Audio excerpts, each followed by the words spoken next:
O atraso, relativo atraso de 15 minutos, porque a sobremesa tamén dá para falar, non? Dos varios asuntos que nos tracen hoxe aquí.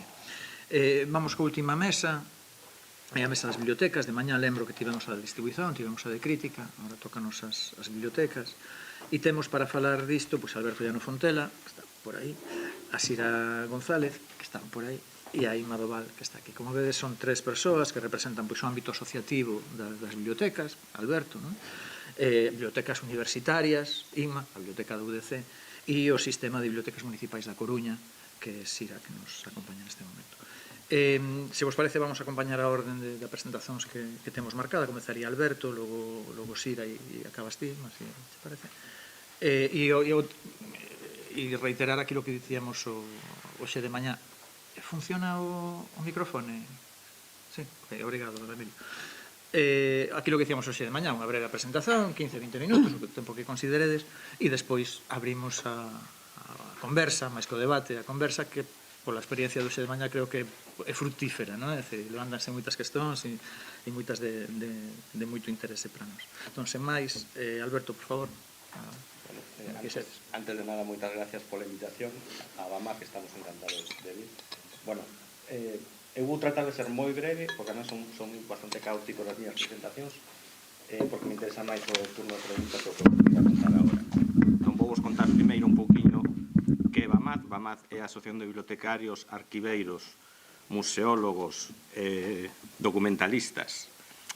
Básicamente somos maioría de bibliotecarias, bastantes arquivistas, algúns de centro de documentación e un par de persoas de museos. Desgraciadamente, museos, ahora a asociación é máis complicado. A mí me doe porque eu son de Historia de Arte, pero bueno, é así. Levamos máis de 40 anos en defensa da profesión. Básicamente, as nosas liñas de actuación xiran en torno a 4 eixos. Primeiro, a defensa profesional.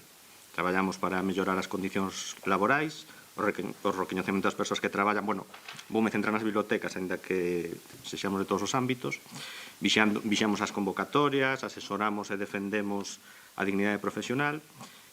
Nestes anos conseguimos un logro clave, que, por certo, xa que está aquí Sira, ela o coñece ben, que foi conseguimos a acreditación profesional en colaboración co Servicio de Acreditación da Consellería de Educación e Cultura. Ese para nós é un logro moi importante, e agora estamos traballando, que é bastante complicado, que sería conseguir, só hai un convenio a nivel estatal, que sería un convenio para os profesionais do noso campo. Só existe un convenio no País Vasco. Estamos traballando en varios sitios do país, está non só aquí, tamén no Estado hai asociacións traballando para buscar novos convenios, pero é super complicado. Unha segunda pata sería a formación. Organizamos actividades formativas e promovemos a actualización continua dos profesionais. Somos conscientes de que é un campo moi cambiante e que necesitamos ir renovando os coñecementos. Con datos de 2024 fixemos 4 accións formativas nas que participaron 159 persoas, tanto socias como non socias. Outra pata é a colaboración institucional. Participamos nos consellos e nos grupos de traballo e proxectos conxuntos con outras entidades tamén que forman parte de FESABID, que é, digamos, que o gran paraguas das asociacións profesionais. Participamos no Consello de Cooperación Bibliotecaria e participamos, e aquí vou facer unha pequena pausa, no Consello Asesor do Libro da Lectura. Bueno, digo, colaboramos, teño que dicirlo en pasado, porque non se sabedes que este Consello se encontra parado porque as distintas asociacións decidiron que non era unha ferramenta útil. De feito, non sei consello, eu estive representando a BAMAT, é certo, non era unha ferramenta útil, non servía para nada máis que para escoitar os logros que a Xunta de Galicia estaba dicindo, e o resto de asociacións escoitábamos, pero prácticamente non había ningún feedback entre a Xunta de Galicia e as asociacións, co cal esa quedou parada. Sigo. Bueno, xa vos comentei que estamos, ademais, tamén colaboramos coa FEGAM, colaboramos tamén coa Deputación da Coruña, estamos na directiva de FESABID, como comentaba, en varios grupos de traballo, o de formación, unha serie de grupos de traballo. Bueno, tamén por último, traballamos na difusión e presencia social. Apostamos pola visibilidade do noso sector, por eso nos gusta acudir a este tipo de foros en que podemos, sobre todo, no mundo das bibliotecas estamos moi acostumbrados a falar entre nós, pero nos gusta moito abrirnos a outros axentes e darnos a coñecer. Tendo en conta o que nos pedichedes, ese pequeno análise de fortalezas, eu fixen unha moi resumida. Podería tirarme 2 horas entre fortalezas e demais, pero vamos a facelo curtiño. Unha das nosas fortalezas, contamos cunha ampla rede de bibliotecas públicas e tamén de escolares. O que pasa que as escolares as vou deixar un pouco ao lado porque é un mundo un pouco distinto, que están en todo o territorio, que ofrecen servicios esenciais á cidadanía.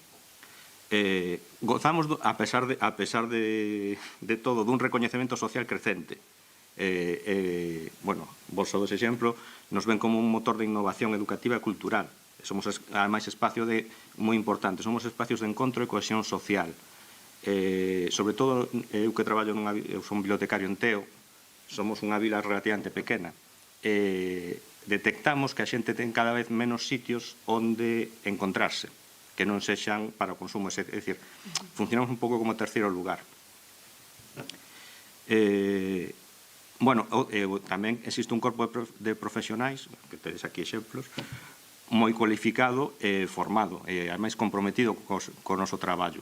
Na maioría dos casos é así. Hai de todo, pero na maioría dos casos é así. Debilidades, moitas. Persisten importantes fendas digitais e desigualdades no acceso ás tecnoloxías, especialmente nas zonas rurais, entre a poboación maior, o que limita o acceso igualitario a información e a cultura. Nalgúns ámbitos, os profesionais seguen sufrindo falta de estabilidade e recoñecemento laboral, o que dificulta a consolidación de equipos e proxectos a longo prazo. As bibliotecas tipo en Galicia son bibliotecas pequenas, normalmente, o que comentaba pola mañán, atendidas por unha, como moito, 2 persoas, que teñen que facer un pouco de todo e que non dan abasto, e ainda por riba están facendo tarefas por riba do que o seu contrato diría. Bueno, máis cousas, que se non me quedo aí. Máis debilidades. O sector precisa de visibilidade social e mediática. Non somos visibles. Fora dun par de días que parece que todo o mundo se lembra das bibliotecas, logo non é así. Por eso nos gusta estar nestes foros, porque así nos ven non só como profesionais que só funcionamos dentro do noso ámbito. É dicir, nós estamos cohesionados con toda a sociedade e así debemos de facelo ver. Oportunidades. Bueno, algunhas administracións están a apostar por liñas de financiamento específicas, tanto para a adquisición de fondos como para a dinamización de bibliotecas. Isto hai que recoñecerlo á Xunta. Está apostando, pero apostando a curta. É dicir, nos levamos pedindo recuperar os orzamentos do 2012 e aínda non se recuperaron. Fundamentalmente, así non sei se o coñecedes, pero así vos lo explico rapidamente. Hai 3 liñas, basicamente, da Xunta de Subvencións. 2 son para coleccións, bueno, son 4, pero basicamente 2 de coleccións, unha de dinamización, que se chama Ler Conta Moito, e logo outra que non é específica para bibliotecas, pero si moi pensada para bibliotecas, que é de equipamento. Ben, hai unha eiva importante nas de coleccións. Hai 2 liñas. Unha é novidades editoriais, que para os libros que foron editados creo que ata outubro do ano anterior, e que funciona a través dunha plataforma. As editoriais suben directamente a esa plataforma as súas novidades e as bibliotecas compran directamente as editoriais. Para nós é un absurdo estar cortando a cadea de libro. É dicir, nós queremos comprar os nosos libreiros, pero nesa liña de subvención non podemos. A segunda liña de subvención se chama de mellora. Esa liña permite comprar libros no idioma que queiras, pero obligatoriamente un 25% ten que ser en galego. Sin embargo, nesta liña sí nos permiten comprar nas nosas librarías. É dicir, non entendo moi ben esa disfunción. Por certo, nesta segunda liña, a min chegou a vir creo que era unha distribuidora, xa non me acordo, porque foi hai moitos anos, no que me dixo que se eu non quería comprar a parte en galego, eles solucionaban e compraba todo a parte en castelán, e eles me arranxaban o tema como se comprara o 25% en galego. É dicir, hai que estar vixiantes nese tipo de cousas. Máis cousiñas, máis oportunidades. Bueno, dicía o da Xunta de Galicia porque é certo que se ven é mellorable a aportación da Xunta de Galicia, habería que pedirlle un pouco máis ás deputacións. A Deputación de Coruña invirte algo en formación, Pontevedra tamén, as deputacións de Lugo e Ourense prácticamente non invierten nada, e pensamos que poderían facer un pequeno esforzo. A administración local, evidentemente podemos pedirlle un esforzo, pero non hai que esquecer unha cousa. A administración local basicamente está sustentando o 80% dos orzamentos dunha biblioteca que é o persoal. Entón, dado como está a situación financiera dos concellos, precisarían axuda porque é insostible como se está mantendo ata agora, e así hai a precarización laboral que detectamos. Bueno, máis oportunidades. O potencial da TIC e a digitalización. Abre novas vías, lóxicamente, para ampliar servicios e chegar a zonas rurais e colectivos tradicionalmente excluídos. E logo, un punto importante é a colaboración que vos mencionaba entre as entidades e asociacións que nos permite desenvolver proxectos conxuntos e compartir recursos e promover formación continua. Nós temos un acordo en que cos membros de FESAVIR, que son de toda a península, bueno, iba a decir a península, tamén está Canarias e Baleares, de todo o Estado, os nosos asociados poden facer formacións nesas asociacións como se foran asociados delas, cos mesmos descontos. E ao revés, eles poden facer as nosas. Ameazas. Bueno, ameazas xa o comentei antes. Os casos de investimento en innovación e recursos humanos que pode frear o avance do sector e dificultar a súa adaptación a estes retos que mencionaba. A reducción orzamentaria e a dependencia excesiva das axudas públicas que nos xeneran unha incerteza e dificultan a planificación a medio e longo prazo. Comentaba o das subvencións da Xunta. Este ano non baixaron, pero si nos conxelaron levan varios anos conxeladas. Que pasa? O precio dos libros, o precio das actividades subiu. Seguimos coa mesma cantidad de diñeiro e non só eso, seguimos coa mesma cantidad de diñeiro entre máis bibliotecas, co cal este ano nos temos menos diñeiro para comprar libros e menos diñeiro para facer actividades. E que se non se aborda debidamente os retos tecnolóxicos que falamos antes, existe o risco de manter o mesmo ou agravar a fenda digital que existe. Bueno, non vou ser pesimista e vou ir un poquinho ás accións e estrategias propostas. Desde Babaz consideramos que é o momento de apostar por unha serie de accións estratégicas que permitan consolidar e mellorar o sector. Teño que dicir que a maioría dos que vou a dicir estiven revisando documentos anteriores, penso que levamos da orden de máis de 10 anos, dicindo prácticamente o mesmo, salvo a da Xenda 2030, que daquela non existía. Un é o comentaba, impulsa a profesionalización. É imprescindible avanzar na acreditación profesional, na mellora de procesos de selección e na estabilidade laboral para garantir equipos sólidos e motivados. Innovación e digitalización. Debemos fomentar a implantación de novas tecnoloxías, mellorar o acceso a recursos digitais e promover a formación en competencias informacionais e mediáticas.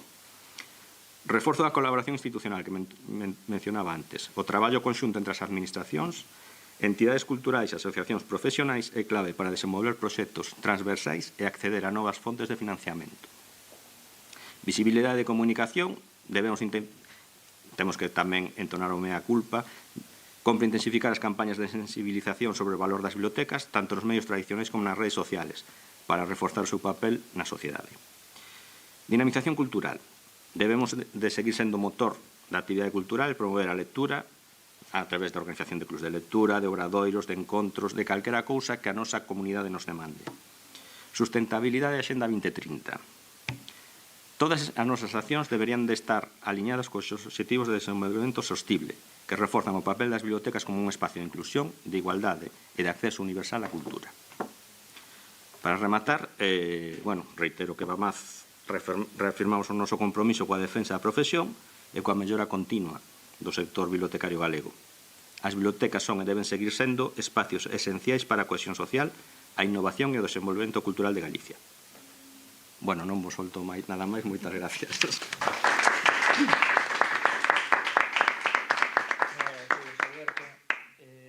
Sira, é a túa vez. Bueno, a min faime moita ilusión vir representando a rede de bibliotecas municipais da cidade. Eu son técnico nunha das bibliotecas dende hai 15 anos, na Municipal dos Rosales, e xa dende que entrei, bueno, é unha... Falábamos a mañán que un pouco a min non me importa moito a titularidade da xestión de calquer servicio público, porque para o cidadán é absolutamente transparente, non? Entón, unha biblioteca pública cumple un papel, as características da nosa rede, ademais que levan máis de 25 anos en marcha, é que somos pensados centros de servizo de proximidade. Hai unha biblioteca de estudos locais que ten a encomenda de conservar o patrimonio bibliográfico da cidade, aínda que na cidade, como falábamos, está a Deputación e logo está a Nodal, a Miguel González Garcés, que ten outros obxectivos, pero bueno, dentro da rede temos esa particularidade que para a colección é importante vela, e logo os puntos de servizo en barrios que son, cando falábamos do boca a boca, da importancia dese traballo cotián dunha atención personalizada que nos permite coñecer moi ben e incidir moi ben no público da nosa contorna. Entón, puxen aquí unhas notas porque realmente eu creo que o que logramos con ese boca a boca e con ese traballo continuado é contribuir a derrubar prexuizos que aínda existen ca lectura do libro galego, e logo vamos ir... Bueno, teño estructurado pensando en públicos, en tipoloxías de públicos e materiais que nos piden, pero sí que esa sería unha cuestión importante. Logo, facer pedagogía con respecto á cadea do libro, por iso decía que me fai ilusión estar aquí e toda a xornada que levamos, porque entender, cando falamos de que caro é un libro, non é así, pero para iso tes que contribuir a facer esa pedagogía, e a biblioteca pública é un punto no que facemos ese traballo. E logo falamos tamén da xenda literaria das cidades, que eu non veño aquí a pelexar con Santiago, de oxalá todas as cidades sexan cidades do libro. Eu creo que sí, que quen vive en cada sitio é unha xente que está sobre o que hai, detecta que hai moita actividade. O problema é cando non se coñece, o sea, a dificultade de dar a coñecer todo o que se fai. Cando falades da crítica, poñer en común nun repositorio todo o que se recensiona, pois poñer en común toda a xenda, e esa xenda darlla ás persoas que son susceptibles de que lles interese. Entón, bueno, sigo, porque senón... No primeiro convite para esta conversa era un pouco que son as bibliotecas e que facemos. Eu puxen por públicos para logo falar do libro galego por esos públicos. En realidade, nos nin separamos a colección de galego, non está aparte. E está integrada en todas as actividades, en todos os programas que temos deseñados dende hai moitos anos. Entón, para o público infantil, hai actividades para bebés, actividades contacontos para outros tramos de idade, clubs de lectura, formación de usuarios nos que a rapazada, a contorna, forma parte, a biblioteca como ese terceiro lugar, o sea, sobre todo a importancia de espazos de non consumo, como serían as bibliotecas públicas de proximidade, para o público xuvenil, que é ese público moito máis difícil de captar, porque teñen outras necesidades que estar xuntos e cas súas historias, é moito máis difícil deseñar programas para eles, pero sí que hai clubs de lectura para ese tipo para esos tramos de idade. Para persoas adultas, a actividade estrela de animación a lectura son os clubs de lectura e non paran de medrar, telos específicos, e aí sí que temos uns criterios da cantidade de lecturas en galego mínimas que hai que programar, e ese sí que é un traballo no que eu participo moi activamente.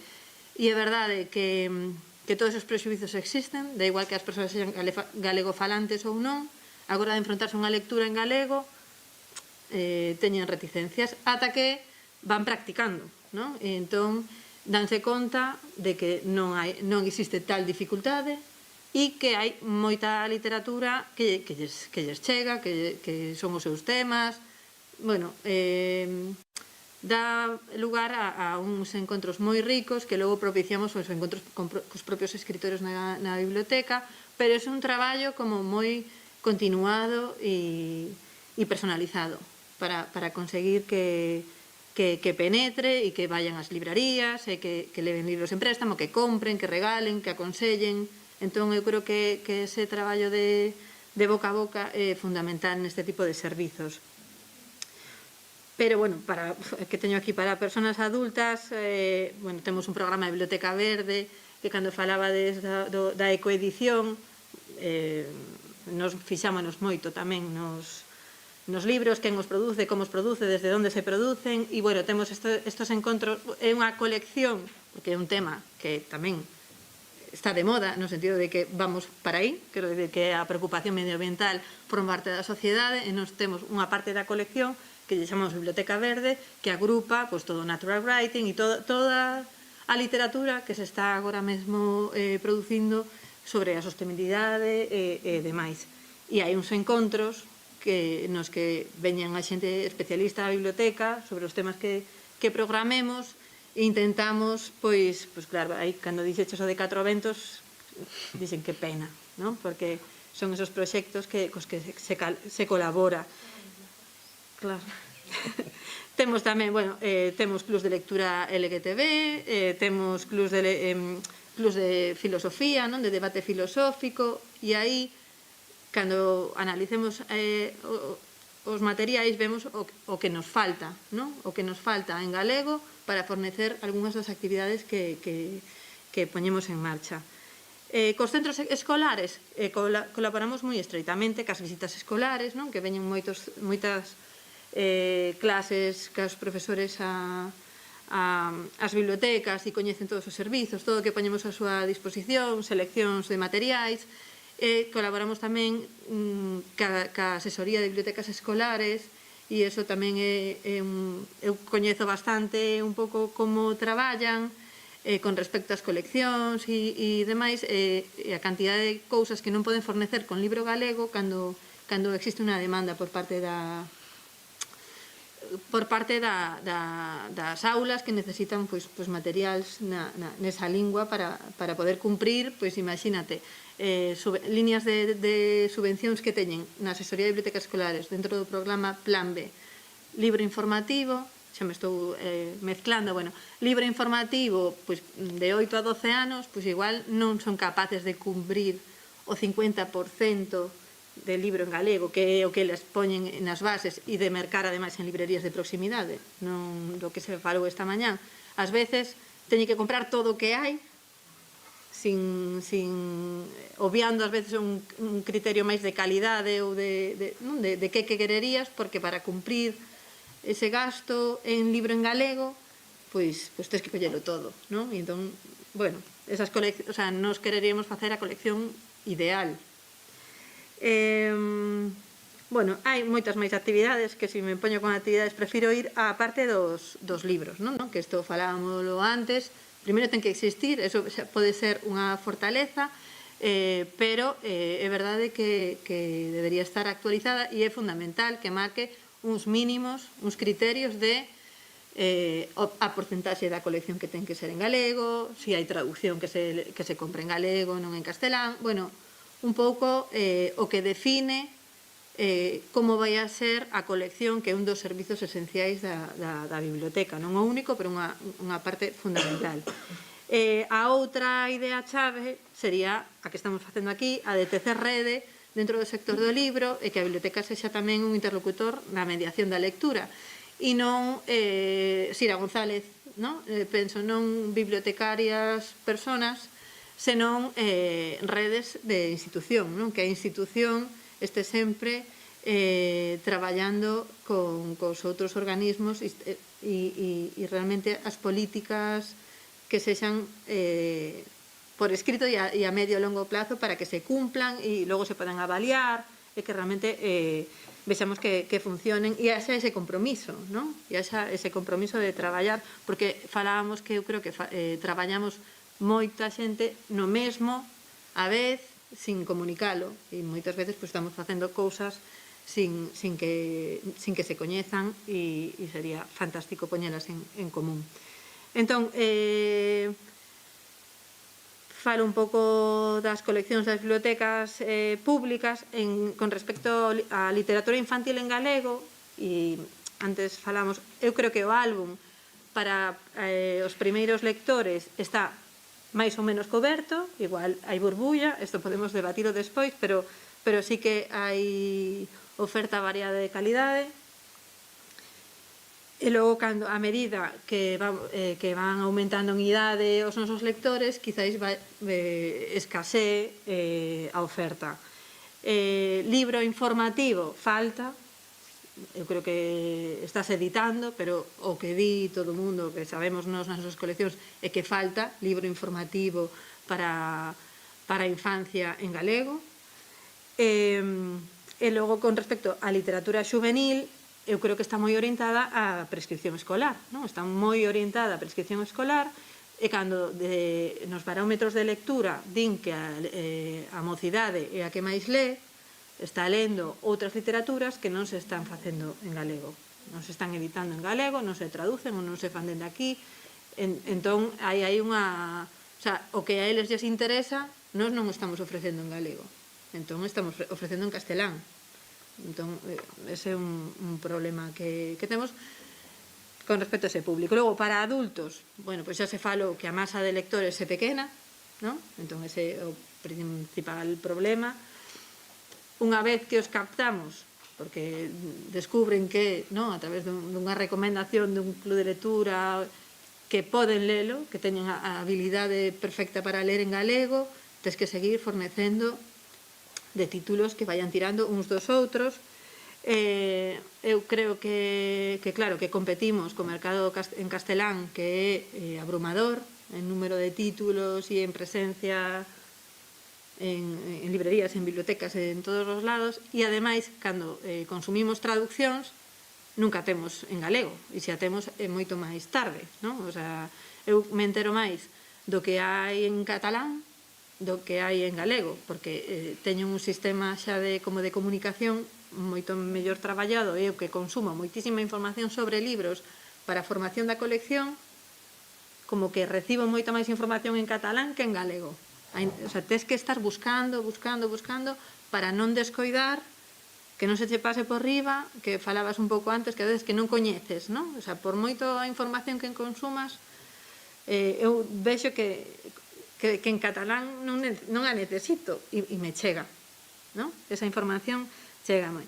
E logo, as edicións igual tampouco son todo competitivas que puderan ser, non? Que dicimos que a edición está profesionalizada, sí, hai textos moi bons, pero claro, convivimos cunha edición en castelán que entra polos ollos tamén, e moitas veces é moito máis bonita a edición dun libro en castelán ou aparte do espacio que ocupen, non? O sea, do marketing e demais, eu creo que aí poderíamos traballar, se podería traballar dende o sector do libro galego para que dous textos nas dúas linguas pois quixera escollelo en galego o primeiro porque é estupendo.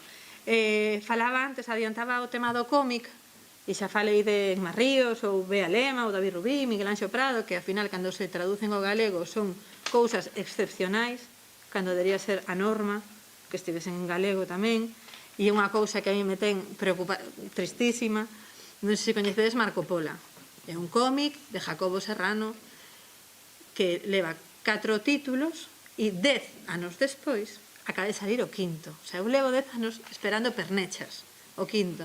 E en que lingua saliu? En castelán. É que eu me parece como un símbolo do que pasa, non?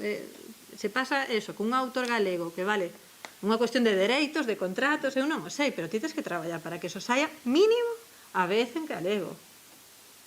Eu falei ca editora que o vai a sacar en galego e están traballando neso. Non está anunciado, o sea, eu entendo que vai tardar. Sabes, que vai a pasar un viñetas, un Vedra Gráfica agora en Pontevedra, un viñetas, non sei, chegará Nadal e non sei se chegará, pero os lectores medraron moitísimo. E eso, o sea, ten un éxito arrollador. E os lectores dalles igual que este en galego en castelán, porque os meniños están acostumados a ler en galego. Entón, non é cuestión de, non, en galego non o vai ler. É que non o pon o sistema editorial a disposición. Bueno, isto me encende moito porque me parece que é como unha cousa que dende bibliotecas, non, dende quen forma coleccións, quen está atenta, prescribe, pois que nos preocupa moitísimo, non? Que pase isto. Pasa isto, bueno, falaba do caso do cómic, en adultos que falamos do tipo de edición de que non hai lectores, e do libro informativo en galego tamén para adultos, quer dizer, o ensaio en galego, non hai traducción ao galego, quer dizer, os títulos que está lendo todo o mundo non os podes ler en galego, hai pouca traducción. Hai creación propia, que é fantástico, pero moitas veces quererías poder ofrecer tamén a nosa versión. Foron este fin de semana os premios Follas Novas, e Manolo Bragado no seu discurso foi moi contundente, non? Co tema de cales son os motivos, non? Dunha lei do libro que non funciona. Ti decías apuntas o tema escolar, e cal era outra cousa que dixo, bueno, é a política lingüística, non? Entón, claro, con esos bimbios é difícil. Eu creo que dende bibliotecas esencial unha política de colección e tecerrede, como estamos facendo aquí, e sempre poder comentar de cada sector do libro pois a nosa ollada para construir pois un escenario mellor.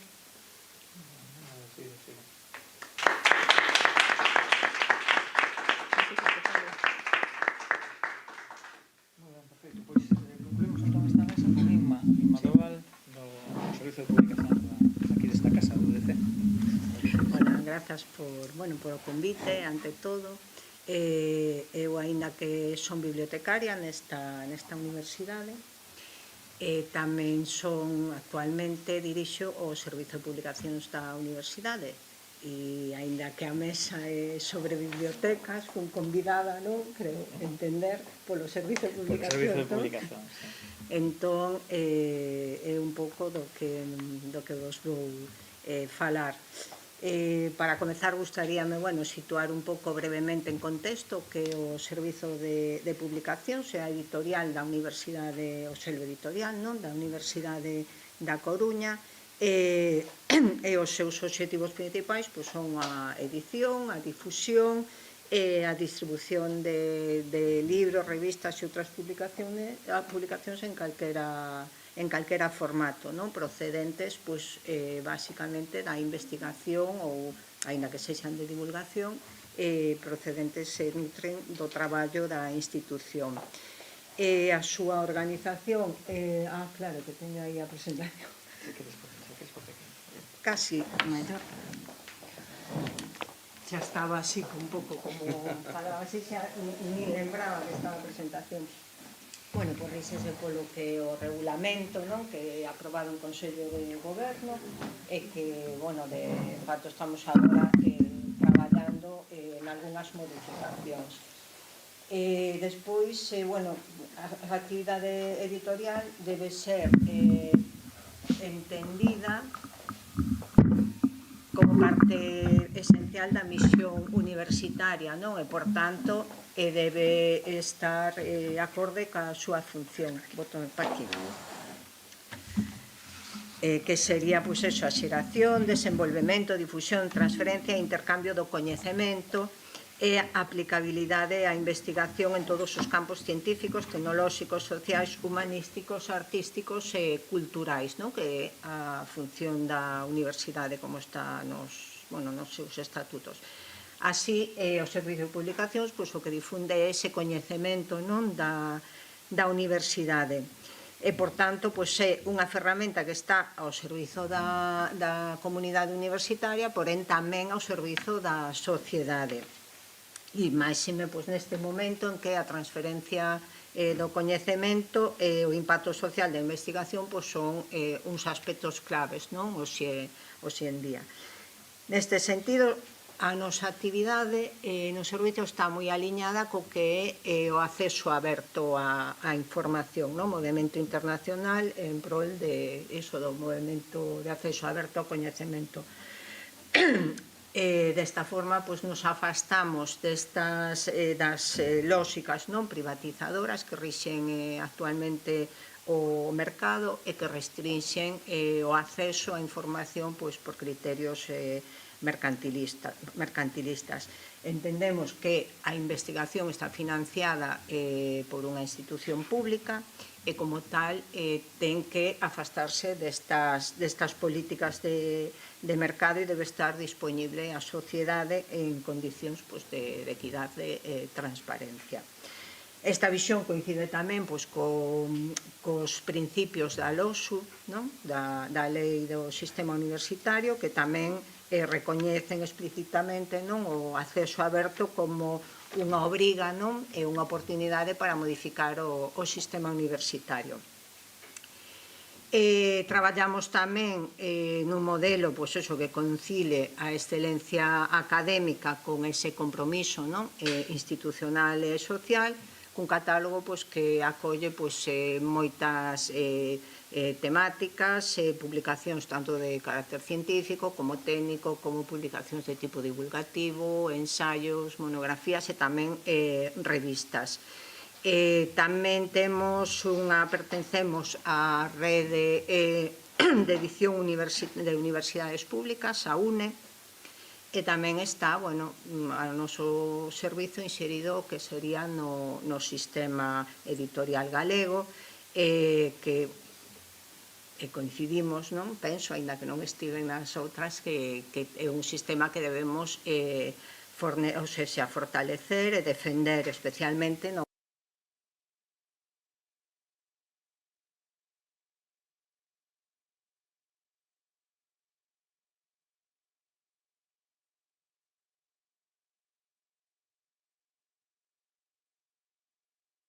como que as linguas de ciencia sempre son as linguas máis hexemónicas, non? Pois, o español, o inglés, e entón o galego pois, queda desbotado e queda sempre pois, como para un reduto máis local ou cultural, pero non como lingua de ciencia. Enseguida a xente cando quere publicar e pensa en que teña difusión internacional, bueno, internacional xa para, bueno, nacional, estatal, perdón, escribe, ou seja, quere publicalo en español, non? Porque considera que se vai en galego non vai ter esa proxección. Entón, unha das liñas importantes é conseguir que o galego sexa unha lingua de ciencia.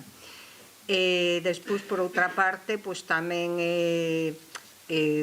bueno, ter a idea de consolidarnos como un espazo alternativo de edición neste senso, non? Máis democrático, máis aberto e máis comprometido con este interese público. Todas as persoas non facemos da comunidade universitaria, facemos parte de este acceso e transmisión do coñecemento e debemos todas remar de alguna forma, non? Doar xuntas para crear, para que o Servizo de Publicacións non teña, para que a editora da universidade teña a proxección que debe ter. Solicitábamos como unha especie de análise de DAFO, non? Que non estou aquí traballando.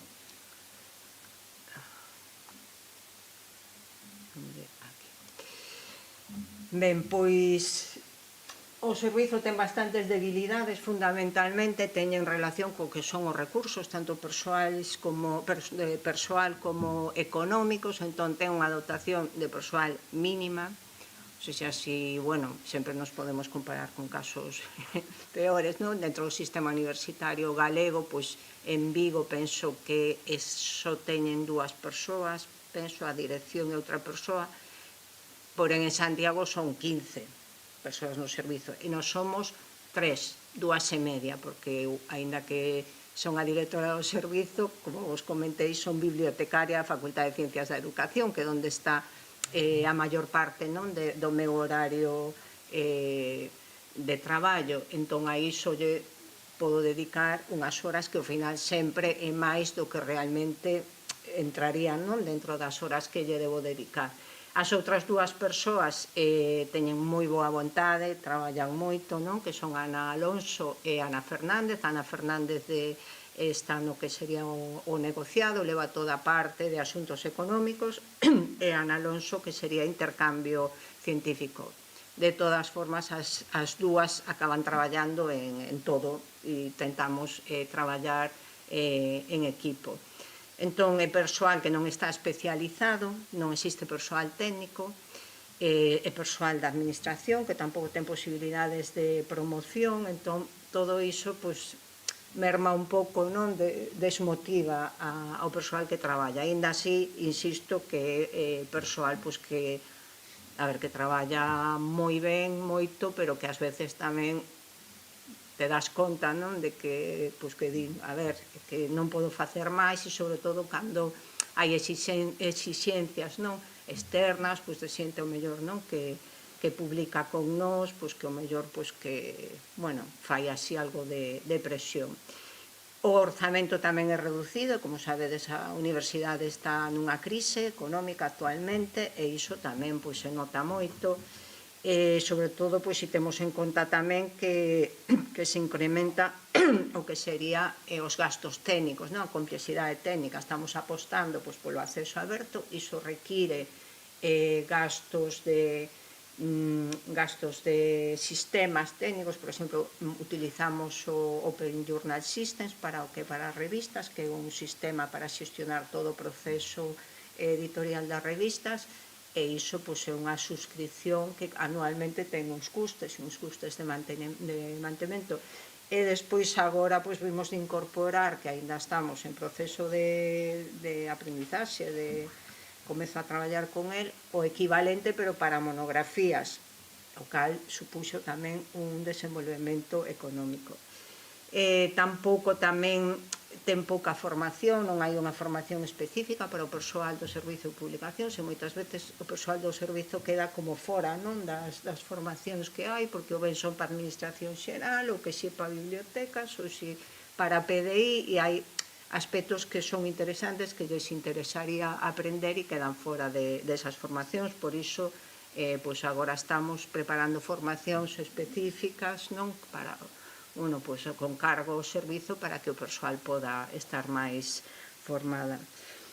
E despois caremos de un selo de calidade do servizo das súas coleccións, algo no que tamén estamos a traballar, porque hai unha serie de selos, sobre todo o máis importante son os da FECIT, da Fundación Española de Ciencia e Tecnoloxía, que son tanto hai para revistas, e tamén hai para monografías e para as súas coleccións, e tamén hai selos de calidade para a editora, como tal. Iso é moi importante, ter eses selos, porque despois a xente quere publicar con nós, porque como este sistema se rixe por avaliar ou seja, onde publicas máis que pola calidade que poida ter o teu traballo, entón, aínda que iso afortunadamente está cambiando, entón, se é unha editora que non ten un prestixio a través deses selos, entón a xente tampouco ten interese de publicar. As ameazas serían a contorna comercial cambiante e agresiva, que ameaza sobre todo as revistas. Hai o que todas estas empresas depredadoras, que o que queren é mercar revistas que o mellor están baixo a gobernanza da universidade, porén lles ofrecen cousas mellores, entón teñen que cobrar polos artigos e entran xa de novo nese mercado que vai en contra a política da universidade. Entón é un tema complexo, porque sí que a xente que ten revistas na universidade, nos, aínda que temos o JS que ofrecemos apoio, etc. Así que non hai cartos como para decir, tomade estes cartos para que poidades traballar mellor na revista e que non os hai. Entón, pois, moitas veces pois, existen estas empresas que están aí, non, esperando, ameazando e tal, e hai, pois, ao mellor, persoas que dirixen revistas, pois, que, bueno, pois, que ven as ofertas golosas, non? Despois, o risco de desactualización tecnolóxica tamén, polo que comentábamos, porque cada vez, bueno, ese risco pois, é igual que non, que todas as editoras, en todas os servizos, non, que pode haber na universidade ou noutras institucións. Tamén unha ameaza é a dispersión editorial, como se dixéramos que hai na universidade, porque hai moitos servizos como que publican fora do que sería o selo editorial da universidade. Entón, ao final, hai como un caos, porque tives o logo, non, da universidade e parece que está publicado, non, pero o servizo, pero non está. Nos tampouco podemos loitar moito para que todo pase polo servizo, porque non temos persoal, pero si é certo que tampouco fan un favor, porque esas publicacións non pasan polos criterios de calidade que temos no servizo. Entón, nos no servizo ofrecemos, pois temos unha comisión editorial, entón calquera publicación ten que pasar por aí, ten que pasar por unha revisión por pares, ten que pasar unha revisión ortotipográfica, bueno, cando veñen publicacións, non, de filoloxía, que se entende que, bueno, vale, sí, pero quero dicir que aínda así facemos unha revisión do que son outras cuestións, non, obviamente, pero non nos poñemos, non, aí non o pasamos a unha empresa ou alguén que pase toda esa revisión ortotipográfica. Entón, todas estas cuestións, pois esas publicacións non as teñen, entón pode confundirse, non? Pode confundir que o noso servizo que loita por ter esa calidade, que todo vaya dunha forma, non? Que entre dentro deses criterios, pois como que tives algo así publicado e dis, é isto? Que parece, non? Como que o publicamos nós, e non, que tamén pode haber cousas boas que nós non publicamos, non? Pero que publican outros servizos da universidade. Entón, para min, ou sexa, iso pois, é unha ameaza, non, para o servizo. Tamén falta de valoración, ás veces, por parte da comunidade universitaria, mesmo do PDI, da xente pois, que prefire o mellor se cadra publicar noutros lugares ou que non lle parece pois, eso, que poida ter calidade, non, o servizo, e o que temos é falta de persoal, non? Entón, pois eso, moita vontade, moitísimo traballo, non? En todos estes procesos, no entanto que non, pois eso, temos un persoal moi reducido. Fortalezas, pois iso, compromiso e esforzo do persoal do Servizo de Publicacións, que este hai ou non por ser eu, obviamente, na dirección, sino por ser unha persoa de bibliotecas, que podería ser calquera, non, outra compañeira ou compañeiro, que é a primeira vez que unha persoa de bibliotecas pois, está na dirección, entón iso, que tamén que estea unha persoa do PDI, pois ten as súas vantaxes, non? Porén, pois, nós temos, pois, eso, formación especializada, pois, todo o que é xestión de información, cuestións de acreditación, non? Para coñecer pois, todos os criterios de calidade, que é o que se valoran as axencias, non? De calidade, como para onde ten que ir o servizo se quere realmente entrar nesa, o ter eses selos. Despois é o compromiso que comentaba, que temos coa calidade das publicacións, con a comisión editorial, bueno, todo isto que comentaba. Despois tamén temos compromiso que comentaba pois, coa lingua, algo que comentaremos a eso agora, que é unha cousa complexa tamén. E tamén pois, cas políticas de igualdade e diversidade, que optamos pois, eso, polo modelo de acceso aberto, acceso diamante, non? O modelo diamante das revistas, que é unha cuestión, bueno, para as compañeiras e compañeiros de biblioteca, sabedes, non? Que é algo pois, importante que se está comezando a avaliar nas axencias de avaliación da investigación. Despois o aumento das revistas que teñen o selo de calidade da FECIT, que están interesadas noutras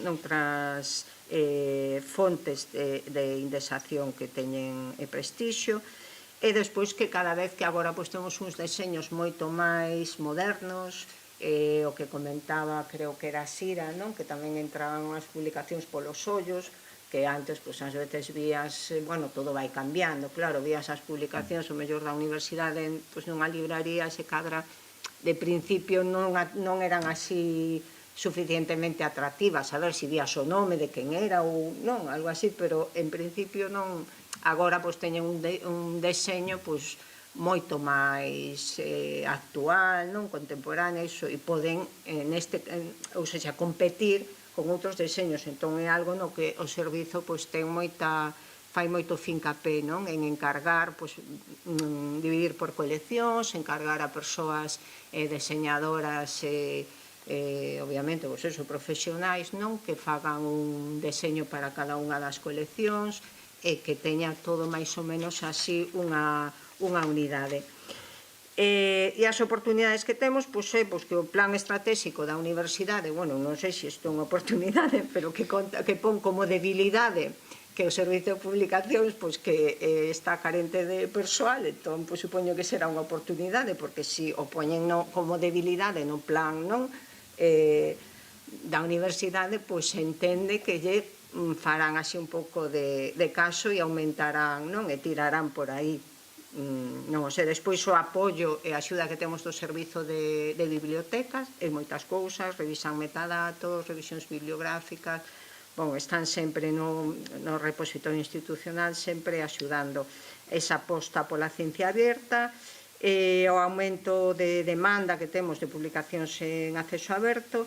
Estamos a elaborar, pois, un plano de melloras das revistas da Universidade da Coruña e despois, pois, ese cambio de criterios que comentaba das axencias de avaliación como a ANECA e cara, pois, eso, ao acceso aberto ás revistas diamante, que todo iso nos favorece porque as nosas revistas son así, aínda que non estean indexadas en fontes destas de prestixio norteamericanas, hexemónicas, etc., apostamos por esta outra vía que comeza a ser valorada e cada vez, pois, a equipararse máis, entón para nos é, pois, unha oportunidade.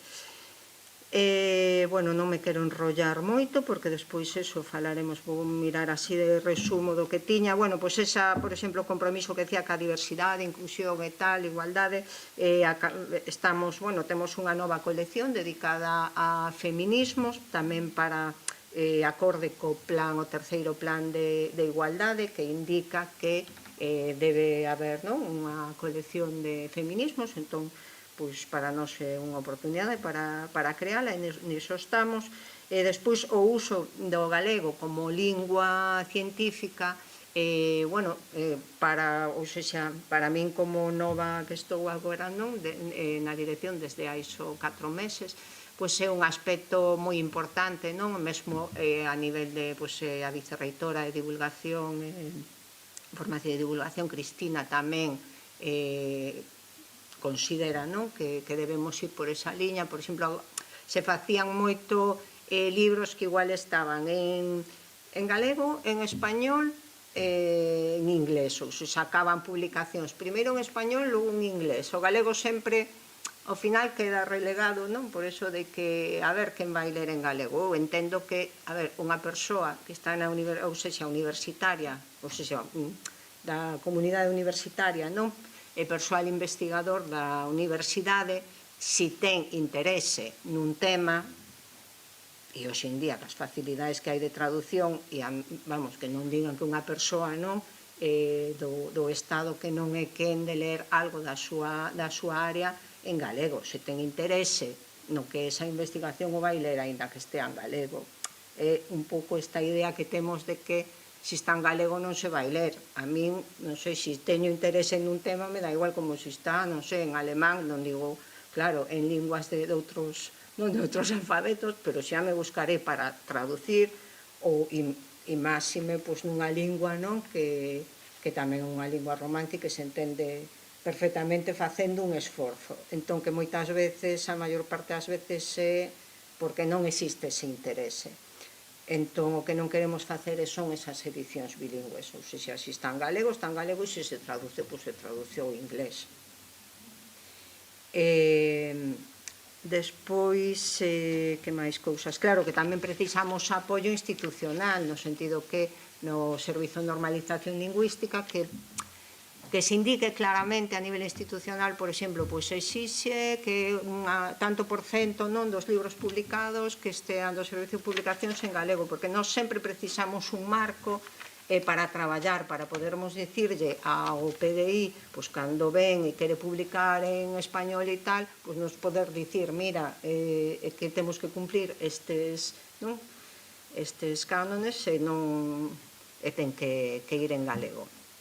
Despois, xa falei dos criterios para a calidade editorial, o proceso editorial será o mesmo que escoitastes na primeira parte, porque, e tamén o que comentei, se fai unha solicitude, si que moitas veces pode estar xa financiado,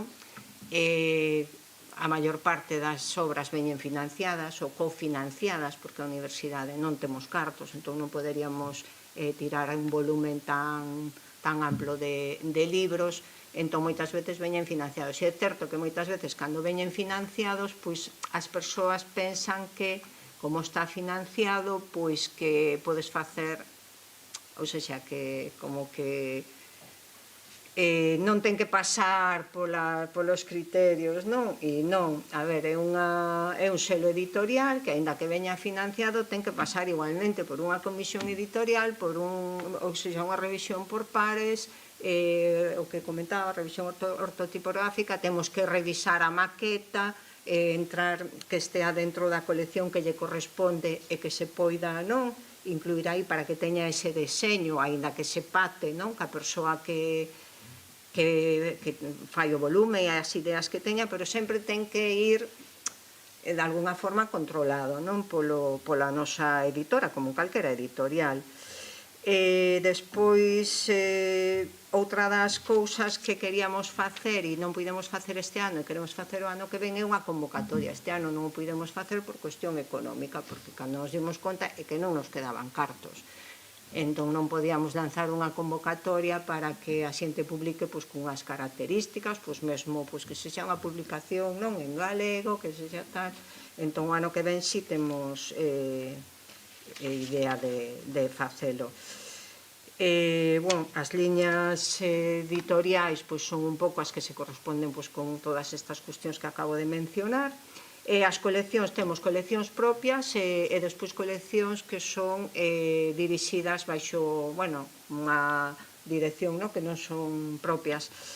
Entón temos, dentro das propias, temos a de manuais, monografías, homenaxes, actas de cursos, congresos e simposios, publicacións institucionais, de Daleira, que da Normal, Ciencia Aberta, Médica Greco-Latina, Feminismos, que está nova, Letras Galegas, que tamén comezamos o deseño este ano, Divulgación Científica, Banda Deseñada, despois coleccións con dirección do Consello Editorial propio, que así non teñen que pasar pola aceptación da Comisión Editorial, porque teñen, ou sexa, porque xa ten unha dirección do Consello Editorial propio, que serían, ou sexa, ten que pasar pola Comisión Editorial, pero non precisan avaliación por pares pola nosa parte, sino que está xestionada pola dirección e o Consello Editorial propio.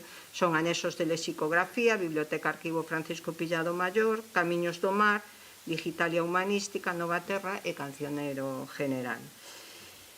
Xa finalizo con reflexións finais, pois eso, que como selo editorial universitario entendemos que publicar unha forma de intervención social, non? E que desde a universidade temos a oportunidade e a posibilidade e o deber de contribuir a crear un sistema editorial máis inclusivo, plural e comprometido co ben común, que neste contexto é fundamental tamén establecer pontes con outras editoras e con outros axentes do mundo do libro, crear redes de colaboración, recoñecemento mutuo, tanto dentro do mundo académico como mundo profesional, e para conseguir isto enriquecer un valor maior. Máis nada. Grazas.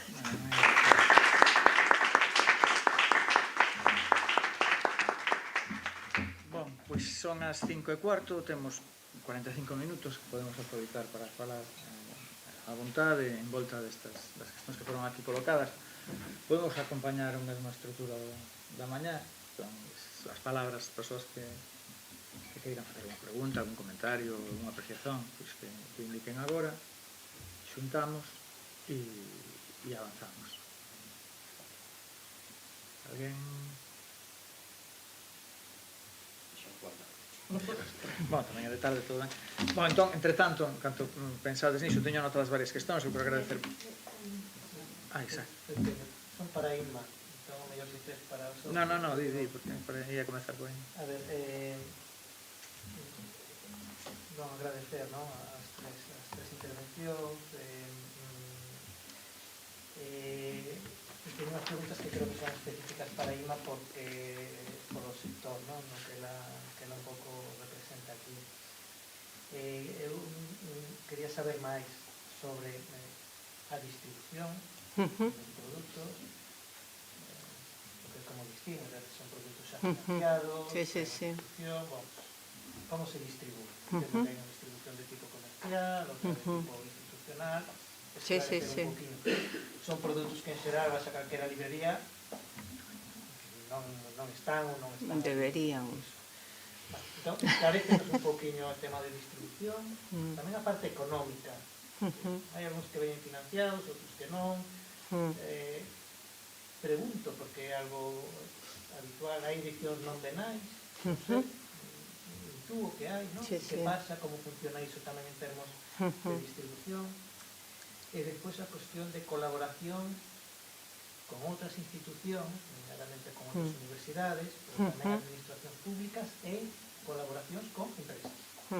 Se hai unha marxen de traballo ou non o hai, porque claro, polas características propias do servicio no que estás. Non sería isto, distribución, parte comercial, de prezo de venta, edicións non venais, e colaboracións aí, en varios niveis, tanto na parte institucional pública como con empresas. Ben, sí. A ver, nós, como comentei, é un servizo moi pequeno, entón nós non facemos venda directa. Non temos libraría dentro do servizo, hai outras universidades que si teñen, porque son máis grandes e teñen persoal, non? Para iso nós non facemos venda directa, non pode vir unha persoa a mercar un libro ali ao servicio de publicacións. Nos traballamos con distribuidoras, traballamos co Consorcio Galego para libro en Galicia, e ben, ou seja, funciona ben, nós temos os libros no noso catálogo, despois está, como unha especie de catálogo de distribución xeral que Dilbe, non? Donde están todos os libros que se publican a nivel estatal, e entón calquera distribuidora pode ver aí os libros e solicitalos para levar ás distintas librarías, puntos de venda. Ata agora traballábamos cunhas distribuidoras, cando eu entrei xusto estaba esa parte en quebra porque tiñamos, non pagaban, era con unha delas, de feito era un problema a nivel estatal porque estamos dentro da Unión Nacional de Editoriais e entón esta distribuidora era ca que traballaban todas as editoras universitarias, non? O sea, Unión de Editoriais Universitarias. Entón mesmo Santiago, Vigo, ou seja, as galegas, pero tamén todas as do Estado. Entón aí houve un problema, de feito o contrato está feito a través desa rede. Entón tivemos aí un problema, tivemos que cambiar e estamos precisamente agora, falamos nesa relación con outras, non comercial neste momento, neste caso, sino por relación que temos de colaboración con compañeiras, ou seja, cas persoas das outras universidades galegas, en Santiago, que, claro, son que máis experiencia teñen, que máis persoal teñen e tal, entón preguntámoslle con quen traballaban, nos dixeron unha distribuidora, moi ben, tal, e estamos recén, a semana pasada, algo así, fixemos o contrato. Por outra parte, estamos tamén con contrato con unha distribuidora de aquí, estamos preparando neste momento, esas son a forma de distribuir, sabes? En teoría, debería estar nas librarías. As librarías, de todas formas, se non teñen o libro, se vos ides a unha libraría e pedides un libro da universidade e non o ten, pois contacta co consorcio, ou seja, así en Galicia, con consorcio galego, e o consorcio galego non lo pide, quero dicir, teñen, igual que calquera outro libro, nas librarías non existe todo, con esta idea precisamente de termos unha distribuidora de aquí, o que pretendemos é tamén que sí que se preocupe de que estean nas librarías e que polo menos a librería Formatos, porque ten tamén libraría, e que de alguna forma estea físicamente o libro aí, que se preocupe un pouco de promocionar ese libro aquí, que o libro estea en algunhas librarías, ou seja, aquí locais, traballar un pouco local tamén, non? Despois, outro que preguntabas así a nivel de cooperación, non, con outras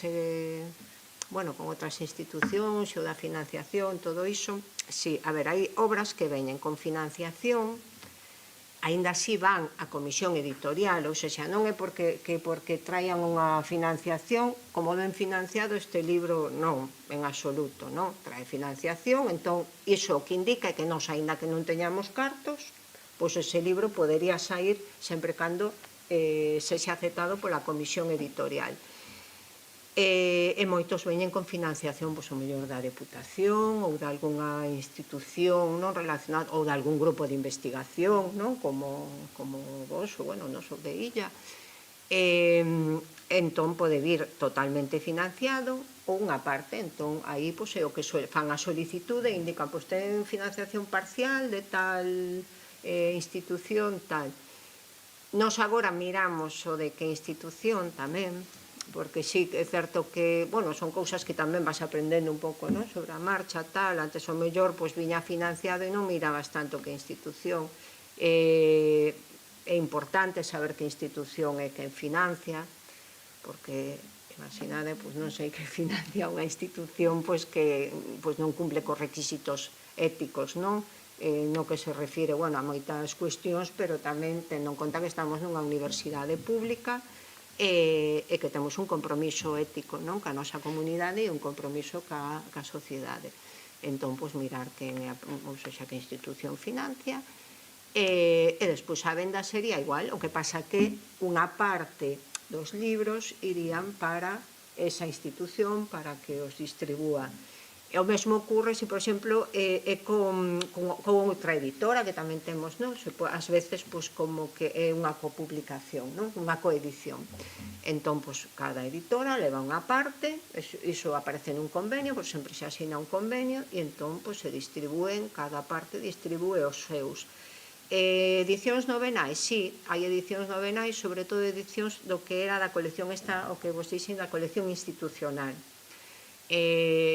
Por exemplo, o ano pasado houve unha novenal polas letras galegas, que foi de Luisa Villalta o texto este porque os homes non nos len, que foi así porque a familia era un texto non inédito que a familia dixo que non quería que se vendese, entón se fixo unha edición institucional para agasallo.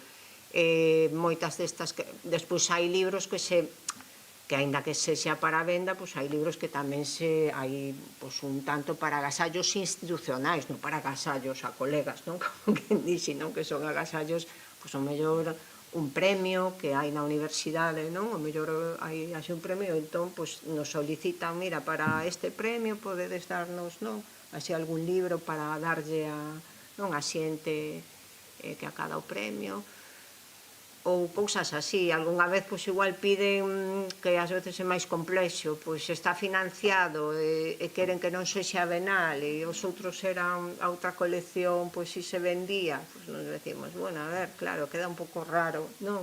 Vender uns, outros non, pero sempre é, un pouco así segundo o... Eso, pero vamos, porque sexa financiado non...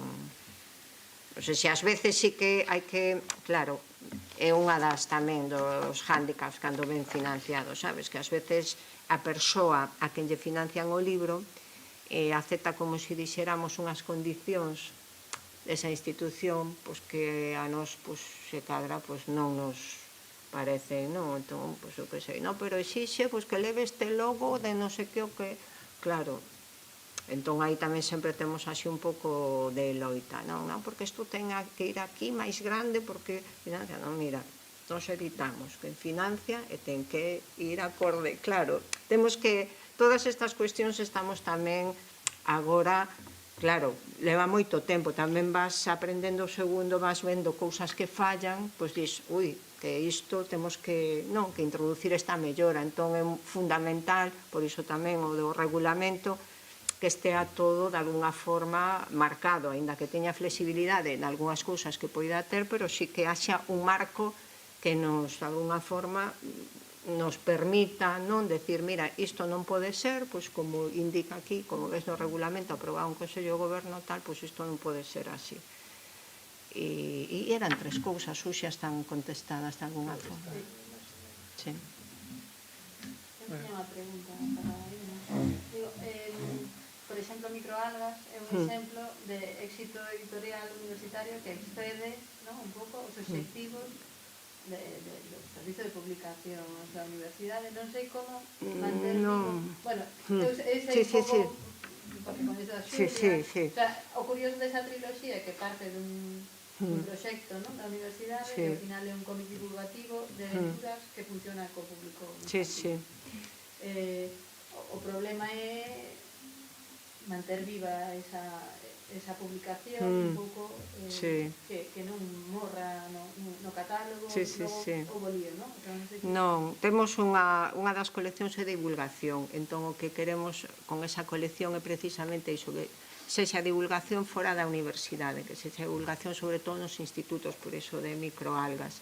Estamos agora con outro que se vai presentar agora na comisión editorial tamén dese tipo e son de banda deseñada e sobre, pois eso, neste caso Microalgas, ou pode ser sobre, claro, ou Irenea Porteira ou este outro que estamos...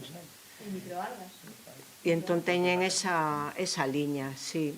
Eses, claro, como son sobre todo ilustración e así, e son a solicitude moitas veces nosa, non? Pois entón son un pouco diferentes. Ás veces ven financiado, por exemplo, o de Irene Porteira, claro, tiña financiación e aí sei que os logos quedou super mal, claro. Bueno, é que...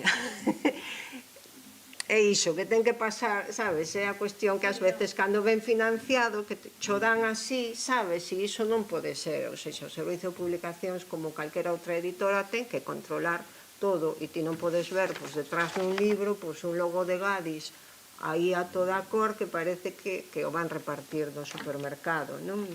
Non, o meu interés como lectora, como bibliotecaria, que este vivo, non? Un pouco para mañan das coleccións, das editoras de colección, e que sempre que o solicitas, que eso pasa con Microalgas. Non sei se ahora está esgotado, o sea, o piden no instituto... Bueno, claro, se esgotou, claro, o que... Ou o que vos consideres que foi un éxito, reeditades, un pouco... Sí, temos algúns así de éxito que teríamos que reeditar. A cuestión é a cuestión económica, como sempre. Pero é unha pescadilla, porque se foi de éxito é que seguiría vendendo. Sí, pero non... A ver, os cartos... Non, é que os cartos do Servicio de Publicacións non van para o Servicio de Publicacións. O sea, o que se vende, o que vende o Servicio de Publicacións, que ao final tampouco dá para pagar, daría para pagar, pero o que os cartos que xeran a venda non van para o Servicio de Publicacións, van para a universidade. A universidade vai dar os mesmos cartos. Entendes? Entón, nos iso non o vemos, non é que nos fagamos cartos con esa venda e digamos, pois como fixemos, imos reeditar porque sacamos cartos dese libro, reeditamos. Non, porque eses cartos non van vir para o noso servizo, e ao noso servizo nos van ir cortando, igual que a todos os servizos, nos van dar tal cantidade, nós desa cantidade temos os proxectos, o compromiso do ano anterior, porque tes que ir reservando, non? Cartos para os distintos proxectos, máis os proxectos que veñan, pois que a comisión acepte, e para os que haxa cartos, máis todo o que vos comentei que temos que pagar fora do que o libro. Entón, agora facemos moita edición electrónica, pois pola cuestión esta tamén do acceso aberto, que teña acceso pois para a xente, tamén para alumnado, non? Que non teñan que gastar, e manuais e todo iso, e despois obras que sí, que realmente requiran unha edición en papel E iso sí, pero claro, é un pouco que non é tan doado, sabes, como decir que ten éxito, sí. Porque ao final unha vez, sabes, non pasa o patrimonio bibliográfico no sentido de que non está accesible sempre. Claro. Ou tiveches nese momento ou xa unha escola, ¿no? Que quere seguir prescribindo esa lectura, é un problema da prescripción escolar, que ten que ser nun catálogo vivo, non podes estar recomendando que os nenos collan unha obra que está esgotada. Que pasa Pasa todo tamén. o rato, pasa todo o tempo. Todo o tempo, Todo o tempo, pasa todo o tempo. Estas son as novidades que son o drama das novidades. Son cantidad e para que exista riqueza ten que haber eso, que se lea de etapa a etapa, xeración. Consideraste vender os dereitos? Un libro que funciona, xa que vos non podedes facer unha segunda reimpresión, outra fonte de ingresos para a inversión sería vender os dereitos a unha editora que, xa que o libro xa está aprobado e funciona, e demanda, podes externalizar. Sí, esas cuestións ás veces xorden, temos que ver sempre o convenio, como está o convenio, porque sai ás veces mesmo para traduccións e todo iso, non sabes? Depende do convenio como este asinado. Agora estamos revisando todas esas cuestións, xa che digo, eu levo 4 meses e todas estas estamos facendo convenios diferentes. Cada etapa, ou se as persoas que estiveron antes fixeron fincapé nunhas cuestións, porque o servizo, claro, foi medrando en todos os sentidos, pero sen persoal, bueno, non sei se medrou unha persoa, pero entón toda a xente que foi pasando traballou moito, non, pola mellora do servizo, e agora, pois, eso, eu así un pouco o que teño é sobre todo que todo estea moi claro, tanto na web como no regulamento como nos convenios, sabes, porque despois todo dá lugar a que a xente poda facer calquera cousa e non, entón, pois no convenio que nos interese marcar nese momento, pois si hai opción tamén de coedición para estas cuestións ou de permitir, non, que a persoa edite, si. Enfocalo a que teñan unha natureza de fondo, que era un fondo vivo. Sí, sí, sí. E a longo prazo, que nos digo os números, é que as editoras venden, hoxe en día, o 60% do que se vende é fondo. Sí, sí, sí. O mercado editorial é o fondo, non son as novidades. Sí, sí, sí. O sea, que as novidades, o que fan é polarizar, e as novidades son unha gran cantidad de cartas que se acumulan nas empresas máis grandes, pero o que máis se vende é o fondo e que a editora tenga que hacer. Entón, fixar fondo e que ese fondo sea disponible, que é algo de planificación de base, que é importante. máis. Pregunta de alguén máis, por favor. Decías cosas moi interesantes sobre que vos detectades e tamén vos estades moi en contacto co público, os bibliotecarios e bibliotecarios, de que eivas, ten un sistema editorial galego que se precisaría, en que irá, e tal. Iso algunha vez algunha editorial ou algún pequeno lo preguntou para ter en conta de cara a orientar un pouco o que se fai? Claro, eu, partindo da base de que eu non teño un cargo directivo, non? Pero son unha técnica que traballo moito no traballo, pero o que eu, ata onde eu sei, non hai un traballo como institución, non? De interlocución directa do que debera ser a retroalimentación neste sentido, non? Dar a coñecer o que pasa para a mellora, non? Do que se pon en mans dos lectores, editores e libreiros, non? O sea, ao final, a conversa, igual que con bibliotecas escolares, non? Ca asesoría, que cantos máis interlocutores estemos sempre poñendo en común o que pasa ao redor do libro do lector, pois a mí me parece a chave para lograr outra cousa é que se escoite.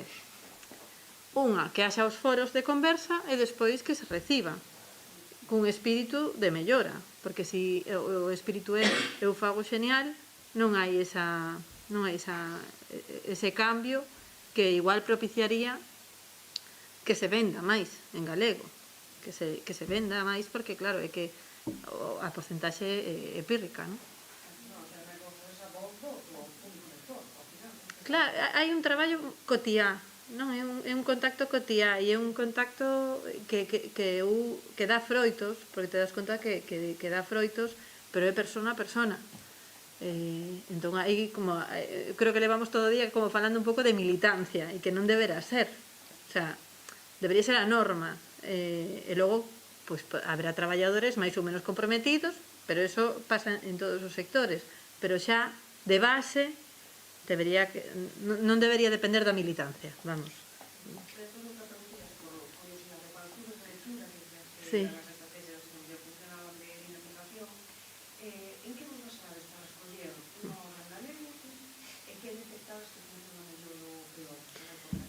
Claro, para Clubs de Lectura de Galicia hai un banco de libros, non? E un compromiso de incorporación de novos títulos cada ano, non? Entón, depende do tamaño das bibliotecas, teñen máis ou menos orzamento para mercar, incorporar lote de libros. Entón, ti, cando empezas un club de lectura, xa está suxeito a 1000 títulos, imagínate. Ten que haber 20 exemplares do título.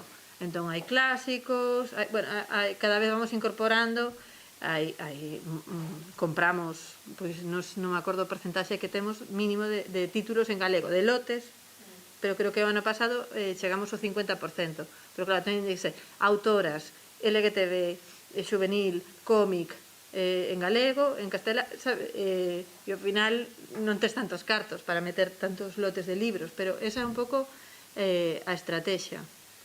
Entón, metemos hai que estar renovando clásicos porque hai edicións que se deterioran, letra moi pequena, bueno, hai como moitos que sexan boas edicións para que aguanten moitos usos. Entón intentamos entre literatura contemporánea e clásicos. Eu creo que e se podemos ler traduccións, pois, o sea, que decir, si este ano decidimos ler Virginia Woolf e hai o que pasa é que non está o lote en galego, non? Porque de hai moito tempo e a traducción é máis nova e non se fixo ese desembolso novo para ler La señora Dalloway, non? Eu tiña a señora Dalloway de Irmáns Cartoné e lino en galego, pero como lote, por eso falaba da política de colección, non? E da coordinación, e que realmente se hai unha política que nos leve a ir mudando as cousas, mellorándoas, porque eu podo dicir, quen queira, teño 5 exemplares en galego que pido a toda a rede de bibliotecas e complementa ao lote base que hai para o club. Pero o ideal sería xa mercar ese lote. Pasa que os cartos son moi poucos e logo tamén hai que vencer a reticencia das nosas lectoras para que se atrevan a lelo en galego. Eu cando lle digo, no, pero sabes, pero en castelán, porque Virginia Woolf en galego, e digo, vai a ler en inglés? Pois senón, que máis te dá? Porque é unha traducción. O sea, non vas a ler un autor castelán, non tes por que ler en galego, non? Pero, por favor, calquera traducción, se a tes en galego, disfruta en galego. Entón, bueno, hai como moitas decisións a tomar a nivel rede. Pero eu estou nunha rede de bibliotecas municipais, pero hai unha rede de bibliotecas de Galicia que ten que ter a súa propia política de colección, grupos de traballo nos que realmente se debatan todas estas cuestións, porque podo velo eu, podo ver outra compañeira, pero realmente hai que estar sempre poñendo o coñecemento en común para mudar as cousas. De feito, a rede de bibliotecas ten o banco que mencionaba Sira, ten un banco con un montón de títulos. Nos temos club de lectura tamén. As bibliotecas pequenas non compramos lotes. Claro. Nos la mandan da Cidade da Cultura, do Gallas, mándanos, nos comprometemos a devolver o lote. É dicir, o único gasto que facemos é de devolución. No meu caso nin eso, porque levo un coche que me queda cante.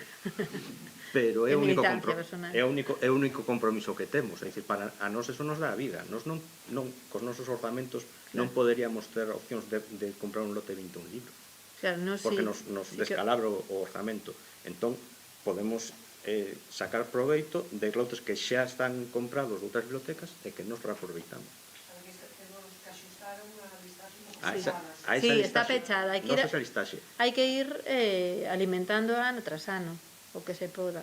En principio, bueno, o están facendo. Sí, sí que o fan. Dende a Biblioteca de Galicia, aí hai orzamento, porque realmente hai un movimento tolísimo. Quer dizer, ti queres ler ese libro, e xusto ese libro, pois estás en lista de espera, sabes? Hai 5 clubs de toda Galicia. Eu teño libros en galego que hai un ano que non podo traer para o club porque están prestados todo o tempo. Sí, claro, e se podes aproveitar, traer o autor. Eu onte tiña Antía Otero na biblioteca.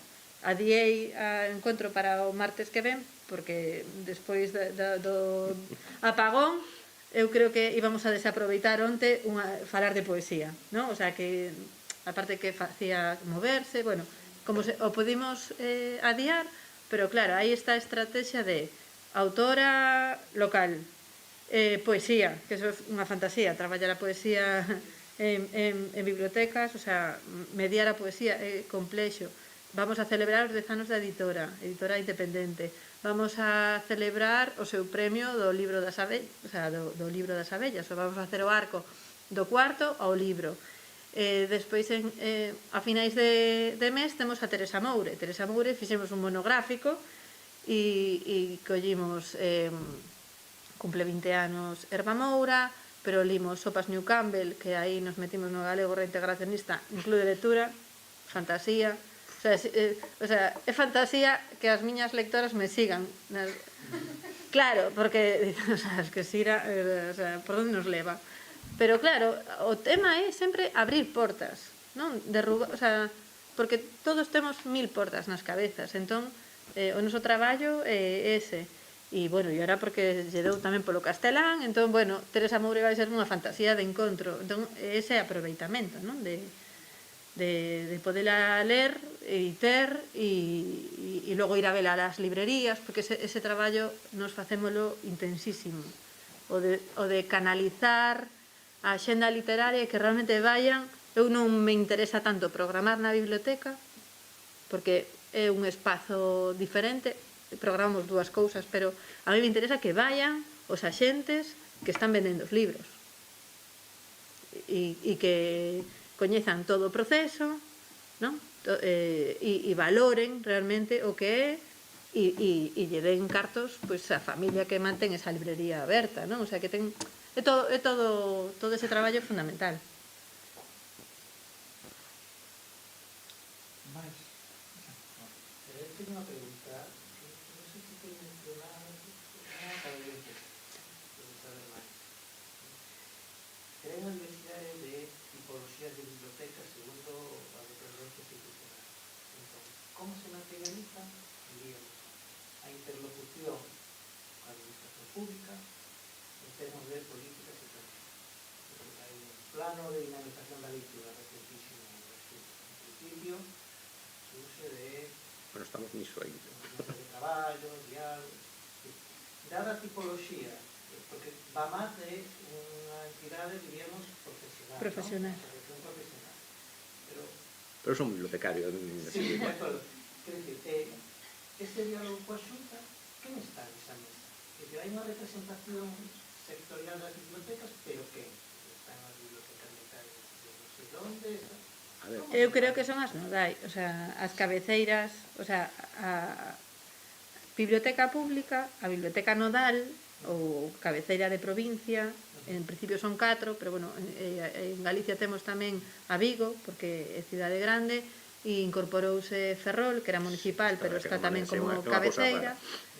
E esas son como as bibliotecas da rede de Galicia máis importantes. Logo están as municipais, o sea, a lei do libro de bibliotecas pois din que por tanto poboación ten que haber, pero logo a ver quen fiscaliza que os concellos cumplen esa legislación. Poxemos antes o caso de Vigo, o sea, non cumple, é a cidade máis grande de Galicia e é o sea, ten 2 bibliotecas mínimas, o sea, debería ter unha rede de 15 bibliotecas municipais, máis a nodal, sabes? Eso, entón, de interlocutor. Un segundo, en que minuto estamos? Faltamos 15 minutos. Vale, digo por se tens que cortar. A ver, eso en teoría o teria que facer o Consello de Cooperación Bibliotecaria. O Consello de Cooperación Bibliotecaria está composto pola Xunta, o Servicio de Bibliotecas, hai un representante das bibliotecas locais, un representante das bibliotecas universitarias, un representante dos profesionais de bibliotecas, un representante da asesoría escolar, un representante das de titularidade privada, un representante das especializadas e un membro mandado polo Consello da Cultura Galega, máis ou menos como entendido na materia. O Consello de Cooperación Bibliotecaria que depende do Ministerio. Non, O de Galicia. O de Galicia. Problema. Nos vamos todos proponemos cousas. Pasa como co Consello do Libro. Non deixa de ser un mero ping-pong no que ao final non se chega a ningún acordo. É dicir, nos plantexamos cousas, nos queremos que na rede que os concellos cumplan coa rede, que haxa persoal cualificado levando unha biblioteca, que nos digan dunha vez que se desenvolva a lei de bibliotecas. En teoría se vai a desenvolver este ano, teóricamente para decembro. O gallá, nos pedimos que a lei nos parece, a nosa lei é moi, temos unha boa lei de bibliotecas, moi boa. Problema, non se desenvolve nada. Se ti non desenvolves unha lei, tes unha lei morta. O único que se desenvolveu foi precisamente para o Consello. O único desenvolvemento. Na lei non sabemos exactamente que é unha biblioteca. Non nos dice como teñen que ser as bibliotecas. Non nos dicen como teñen que ser as persoas que están a fronte dunha biblioteca. Esa lei está morta se non a desenvolves. Ese traballo nunca se fai. As bibliotecas debe ser un dos campos máis estudiados do mundo. Temos un mapa de bibliotecas que, por certo, este ano sale o terceiro xa.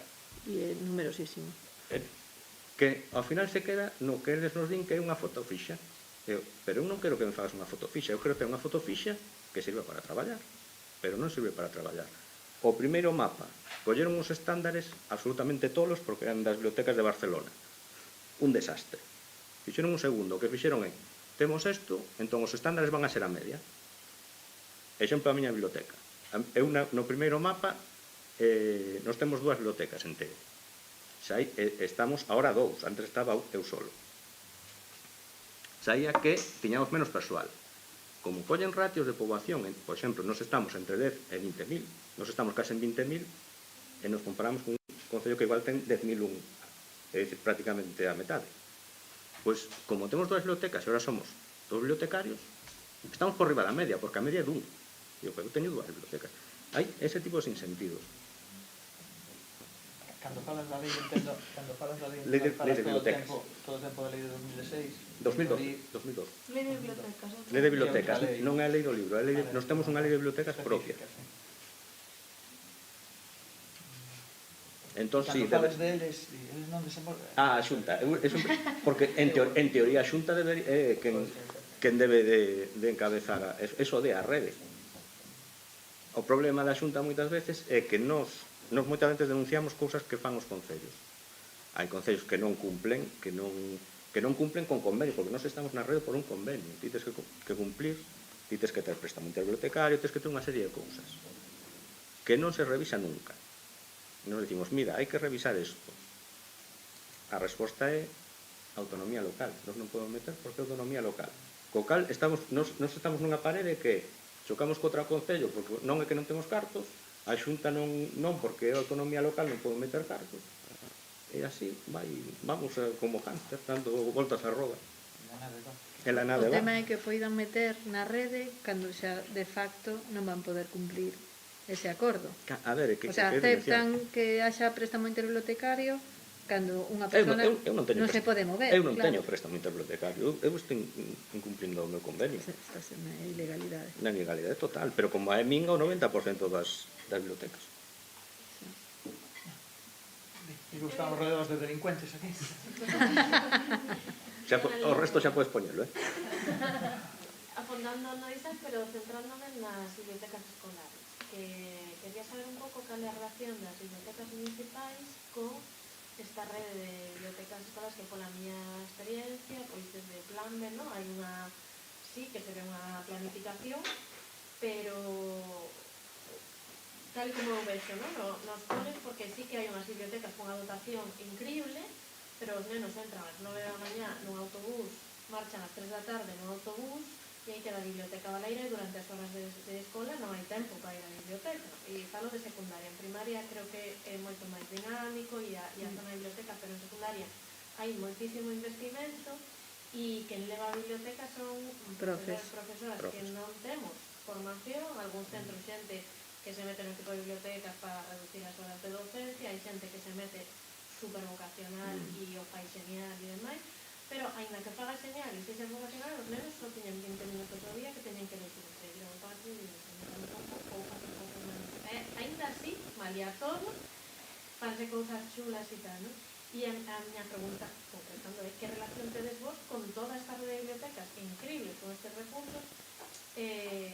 Digo, formades a estes profesores? Existe a xunta montade de... Antes ainda tiñamos un pase, pero que ahora ademais estamos en consellerías distintas. Entón, eu dende o Consello de Bibliotecas, eu trataba de, mira, temos que poñernos de acordo, porque ademais, o que diste, non ten sentido que moitas veces unha biblioteca escolar que está mellor dotada que a túa biblioteca municipal, no rural, ou que non existe biblioteca no rural. Por que non facedes algunha forma de que esa biblioteca abra pola tarde como biblioteca municipal? E até aberta para os nenos e para a túa poboación. Pois non hai maneira porque son dúas consellerías distintas, e non chocan, non sei por que chocan.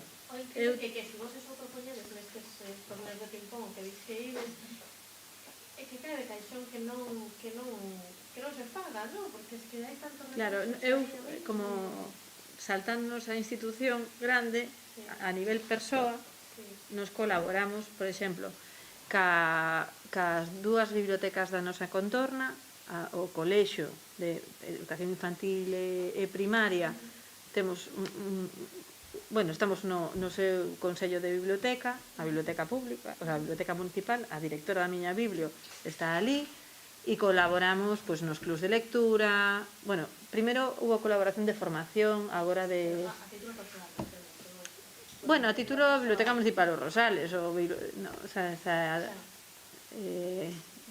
a título micro. Bueno, nos na cidade da Coruña, o que decía antes de descubrir os libros, dentro de educación hai un programiña para as aulas, para os centros que poden solicitar as visitas escolares, por exemplo. Logo hai bibliotecas que traballan xa cos institutos tamén e teñen os seus programas. Un pouco ao final é traballar ca túa área de influencia. Como decíamos que somos servizo de proximidade, nos traballamos ca nosa área de influencia e podemos achegar a capacidade de traballo que nos permite o noso horario laboral e resto de tarefas, non? Pero o interesante é que os usuarios son os mesmos, son os nosos veciños, que pasan tempo na escola, e pasan tempo no parque, e pasan tempo na biblioteca do barrio. Entón, a idea é aproveitar os recursos e non estar repetindo moitas veces que les compren os libros que nos lle podemos fornecer. Por exemplo, os lotes de clubs de lectura, se nos temos os libros, xa os prestamos, lles facemos ese préstamo. Pero ademais que nos vamos ali, en cada sesión de cada club de lectura que teñen, facemos unha pequena intervención presentando, depende da obra, un cómic falando do cómic, ou falando do autor, ou da época, ou contando uns contos, ou traballando na poesía, que sempre as compañeiras estamos colaborando co instituto menos, pero porque o que decías ti, quizás teñen menos tempo, ou eles non teñen asumido a biblioteca como centro, sabes, como que toda a vida escolar pase por aí, porque ao final é un pouco responsabilidade dos profesores tamén poder aproveitar máis a biblioteca. Porque decimos que nos queixamos que nese tramo de idade xa se abandona a lectura e demais, pero igual se abandona porque o propio sistema fai que abandone, claro, ¿no? Porque de repente teñen 6 horas seguidas de materias... Ou porque o profesor, porque o único que recomenda é lingua e lengua. Quero decir, o de bioloxía, sabes, o resto de asignaturas, materias non teñen lecturas para recomendar. Claro, ese é o tema. Que todos deberían... Bueno, primeiro que os profes deberían ser lectores, non? Eu sempre digo pero, quero decir, para transmitir paixón, non? O sea, que a lectura é algo que impoñer, o sea, unha cousa é aprender a ler, que eso todos a cañón aprender a ler, pero despois que forme parte da túa vida e que sexa un disfrute, pois eso tes que estimulalo non dende obriga, non? O sea, non só dende obriga, sino que todo eso pasa. Eu creo que que cando triunfa unha biblioteca escolar e se converte é porque o equipo directivo e hai un equipo de biblioteca que saca tempo o sea, que son heroes porque teñen un compromiso extra que falamos que non debería ser, pero realmente consideran que a vida escolar ten que pasar pola biblioteca. E si eso e o plan asesoría é un modelo a nivel estatal que non existe, non, que eles están facendo porque existiu, pero foi caendo en outras comunidades autónomas, quero dicir que haxa e que pode morrer en calquera momento. Eles son moi conscientes de porque consiguen o compromiso da Consellería de Educación de que haxa un investimento, non, nese proxecto, pero ese proxecto pode morrer e son moi conscientes da precariedade, non? É unha iniciativa da profesión, entendo. Bueno, de profes que empezou Cristina Novoa.